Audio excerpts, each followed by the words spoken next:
Prajurit Ukraina terkapar di sikat roket tentara bayaran Rusia.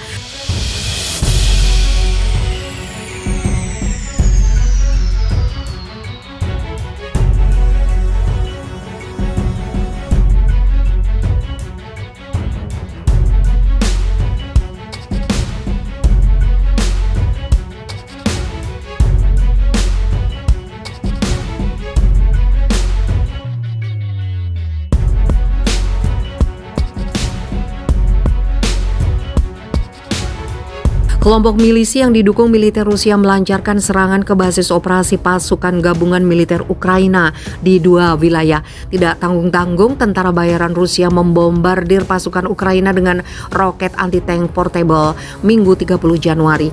Dalam laporan yang dikutip Viva Militer dari Ukrinform, serangan pertama terjadi wilayah Stanisia Luhanska, 16 km sebelah timur Luhansk. Dengan menggunakan roket anti-tank portable, kelompok pemberontak pro-Rusia membombardir basis pertahanan militer Ukraina. Tidak hanya itu, serangan juga terjadi di wilayah Zizevik, 25 km sebelah timur Mariupol. Di zona ini tentara bayaran Rusia menembakkan senapan, mesin granat dan juga roket anti-tank portable menuju Stanisia Luhanska. Musuh melepaskan tembakan dari senjata anti-tank portable yang dipasang pada tripod bunyi pernyataan operasi pasukan gabungan militer Ukraina. Di dekat Zizevik, tentara bayaran Rusia menembakkan senapan mesin granat dan senjata anti-tank portable yang dipasang di tripod. Lanjut pernyataan tersebut. Akibat serangan ini, seorang tentara Ukraina dikabarkan mengalami luka serius, langsung dibawa ke rumah sakit untuk mendapatkan perawatan intensif.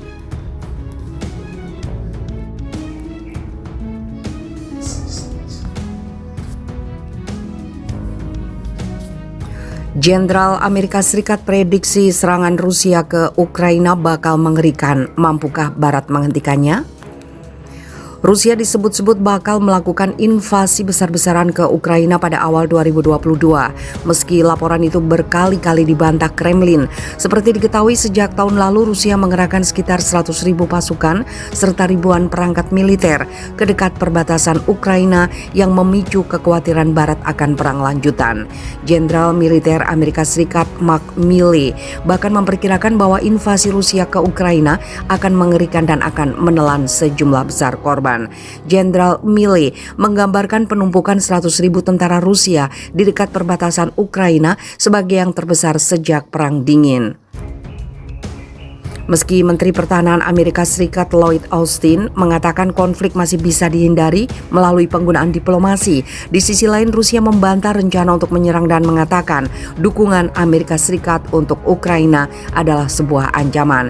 Pada konferensi pers di Pentagon pada hari Jumat, Jenderal Milley, perwira militer paling senior di Amerika Serikat, memperingatkan bahwa skala pasukan Rusia di dekat perbatasannya dengan Ukraina berarti serangan akan memiliki konsekuensi yang parah.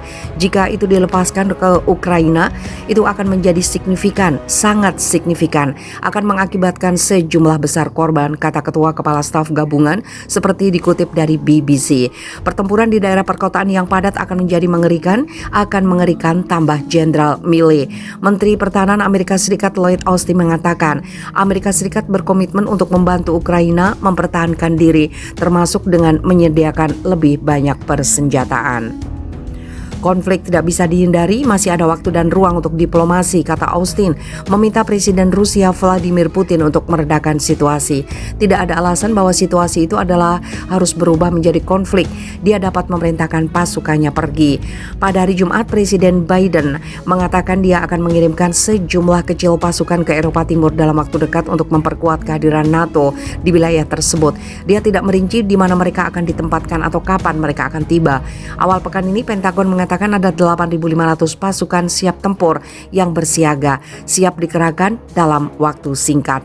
Amerika Serikat telah menolak permintaan utama Moskow agar NATO mengesampingkan Ukraina bergabung dengan aliansi pertahanan, tetapi bersikeras menawarkan Rusia jalur diplomatik yang serius. Presiden Rusia Vladimir Putin menuduh Barat mengabaikan masalah keamanan Rusia, tetapi dia mengatakan dia akan mempelajari tanggapan Amerika Serikat sebelum memutuskan apa yang harus dilakukan. menurut pembacaan Kremlin tentang panggilan telepon antara Putin dan rekannya dari Perancis. Perancis mengatakan kedua pemimpin telah sepakat tentang perlunya mengurangi ketegangan bahwa Presiden Emmanuel Macron telah memberitahu Putin bahwa Rusia harus menghormati kedaulatan negara tetangganya.